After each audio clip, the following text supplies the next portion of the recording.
공부는 못한다, 계속 영어를 못한다 그러면은 본인이 그럼 자기는 아빠에 대해 배신자가 되는 거예요.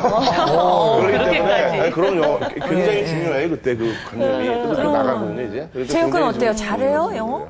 영어요? 네. 잘하겠죠? 네, 조금 하는 것 같아요.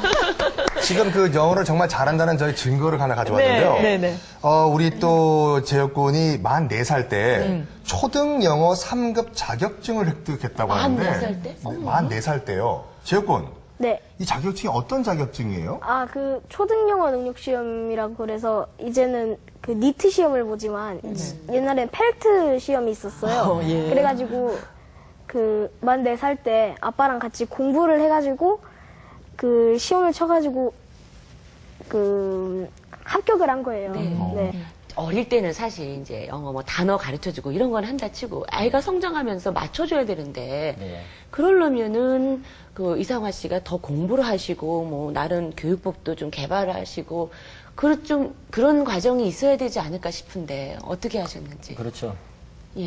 제가 이제 영어에 대해서 상당히 불안을 많이 했었거든요. 많이 했기 때문에 제 나름대로 이제 저희 그 동네에 어떤 영어 뭐 설명회라든가 그 학원에서 영어 설명회라든가 영어 도서관에서 어떤 영어에 대해서 공부하는 방법을 알려준다 그러면 그 길 다 쫓아갔었어요. 다 쫓아가고 신문에서 이렇게 스크랩 영어 부분이라든가 그런 걸 나오면 제가 10년 동안 스크랩을 다 했어요. 그리고 10년 동안 스크랩 한 걸 이걸 영어를 이렇게 가리키라고 지금 나와 있구나. 그러면 제가 그걸 외워서 아이한테 이제 써주도록 그렇게 노력을 했어요. 그렇군요. 그러니까 뭐 이렇게 엄마가 부담이 있으면 두려워만 하고 아유 학교 가라 학원 가라 이렇게 하는데 그게 아니라 정말 10년을 쌓아서 정말 필요한 걸 자녀들에게 교육으로 알려주셨는데 근데 그 아내 생각 궁금해요. 왜냐하면 교육이란 것은 부부가 가장 많이 싸우는 요인 중에 하나라 그러더라고요. 당신 그만해 막 이런 말은 안 하시나요? 예. 그런 말은 안 하고요. 이제 와이프 같은 경우는 그 재혁이가 태어나고 큰 수술을 2번을 했어요. 그러니까 지금도 그렇지만 그때도 몸이 상당히 안 좋았어요. 그래서 시작하게 된 게 이제 아빠표 영어 교육이거든요. 그게 이제 시발점입니다. 그래서 이제 아내 같은 경우도 자기가 아프니까 자기가 해야 될 부분이라고 생각을 이제 했는데 아빠가 해주니까 항상 고맙다고 하죠. 부인께서 적극 지지. 예, 그럼요. 저도 뭐 영어 교육계에 뭐 10년 넘게 지금 몸담고 있지만 엄마표 영어는 들어봤어도 아빠표 영어는 잘 없죠. 참 굉장히 드문 케이스인데 우리 김경아 선생님 어머니 말고요 아버지가 이렇게 자녀 영어 교육에 이렇게 뛰어드는 것은 어떻게 보십니까? 그러니까 뭐 엄마표든 아빠표든 내 아이를 사랑하고 내 아이에게 꼭 맞는 어떤 맞춤 교육을 주고 싶다는 어떤 부모님들의 마음은 기본적으로 같을 것 같아요. 근데 이제 어머님들 같은 경우는 아무래도 시간적으로 생활 속에서 많이 이제 밀착이 되어 있기 때문에 감정적으로 많이 밀착이 돼 있어서 이게 학습 상황이 되었을 때 사실은 조금 이성적이거나 객관적이기 되기 쉽지가 않아요. 화를 내시죠. 레이저도 막 나와요, 눈에서. 이제 이런 걸 경험했을 때 아이들이 오히려 영어에 대해서 더 거부감을 갖게 되기도 하고 하는데 이제 아버님들 같은 경우는 아무래도 살짝 한 발짝 이제 떨어지셔서 아이들을 조금 객관적으로 바라보고 분석적으로 바라봄으로 해서 거기서 또 인내심도 생기시고 또 그런 장점을 가지실 수 있는 것 같아요. 이게 아이들이 나이가 어리면 어릴수록 그 엄마가 내가 가장 사랑하는 엄마가 갑자기 무서운 선생님으로 돌변을 했을 때 심리적 충격을 많이 받거든요. 근데 이제 이런 부분을 아버님이 조금 이제 담당을 해주시면 나중에 이제 생기는 부작용도 막을 수 있고 장점이 많이 있습니다. 가정에서 아빠의 조그만한 관심 그리고 함께하는 그 노력이 굉장히 정말 그 사교육비 없애고 아이들로 하여금 제대로 공부할 수 있는 환경을 만들어주는 것 같다라는 생각이 들어요. 오늘 혹시 이 방송 보신 어머님들께서 당신은 뭐야 이러실까 봐 걱정인데 지금 우리 방청객에 계신 우리 어머님들께 질문을 좀 넘겨보도록 하겠습니다. 네, 역삼동에서는 박원이라고 합니다. 저희 김경화 선생님한테 질문 드리겠는데요. 보통 많은 아빠들이 이상화 씨처럼 하고 싶어도 뭐 방법을 모른다거나 또는 바빠서 못하는 게 현실이거든요. 그래서 그럼 어떻게 관심은 있지만 어떻게 해야 되는 건지 그래서 한번 조언 한 말씀 해주시면. 선생님?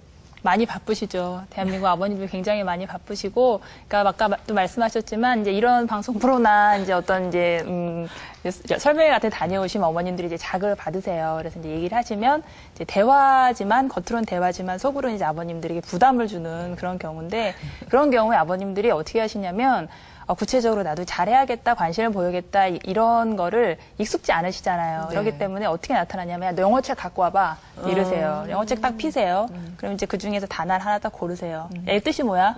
이런 식으로 하세요. 그럼 아이들은 몰라요. 그럼 이제 거기서부터 이제 문제가 시작이 되죠. 왜 이것도 모르느냐, 여태 무엇을 한 것이냐, 뭐 이제 하면서 학원비는 시작부터 이제 억울해져요. 그러니까 네. 관심의 표현이란 것도 사실은 훈련이에요. 습관이고. 근데 그걸 처음 하시다 보니까 아버님들이 많이 이제 어려워하시고 그런 분들 때문에 이제 상담 사례도 굉장히 많은 편이에요. 그래서 네. 아버님들한테 이제 말씀드리고 싶은 건 당신이 내 공부에 관심을 가져봐.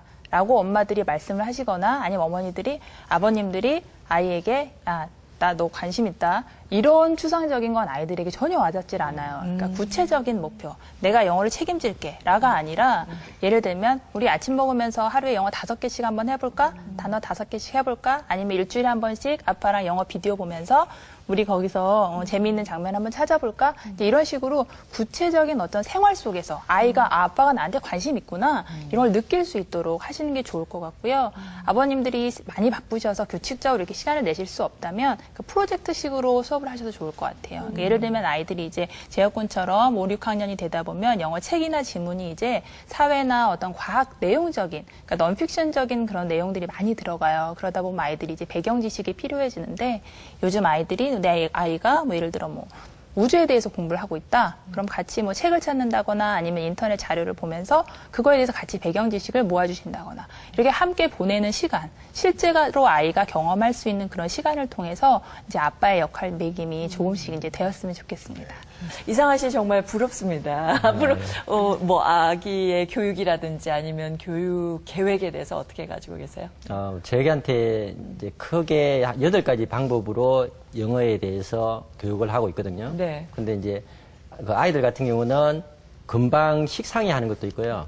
그 다음에 꾸준히 흥미가 지속되는 경우가 있는데 8가지를 적절하게 섞어서 흥미를 떨어뜨리지 않게끔 하는 게 중요할 것 같고요. 네. 단순히 영어를 잘 하는 이제 아이로 키우는 것보다는 어떤 영어 책이나 어떤 독서를 통해서 아이가 배경 지식을 쌓고 인성이 바른 아이로 자랐으면 하는 게 제 바람이고요. 영어 같은 경우는 이제 그렇게 하면 영어는 그냥 따라서 묻어오더라고요. 네.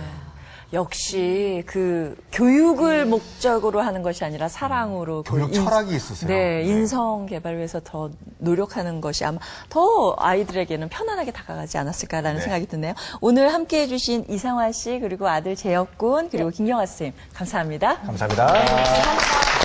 자, 그리고 함께해 주신 우리 한문섭 교수님과 안문현 씨께도 감사 말씀드리겠습니다. 네, 고맙습니다. 네.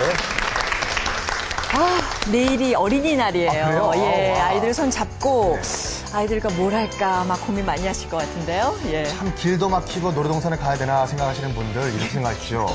어린이날은 5월 5일뿐만 아니라 365일이 어린이날이다. 이렇게 생각하시면 마음이 편해질 것 같습니다. 네, 그렇습니다. 함께 우리 자녀와 함께 무엇을 나누고 추억을 간직한다는 것이 아마 5월 5일의 가장 큰 선물이 아닐까 싶은데요. 예, 행복한 5월 5일 지내시기 바랍니다. 저희는 다음 주 이 시간에 찾아뵙겠습니다. 안녕히 계세요. 자.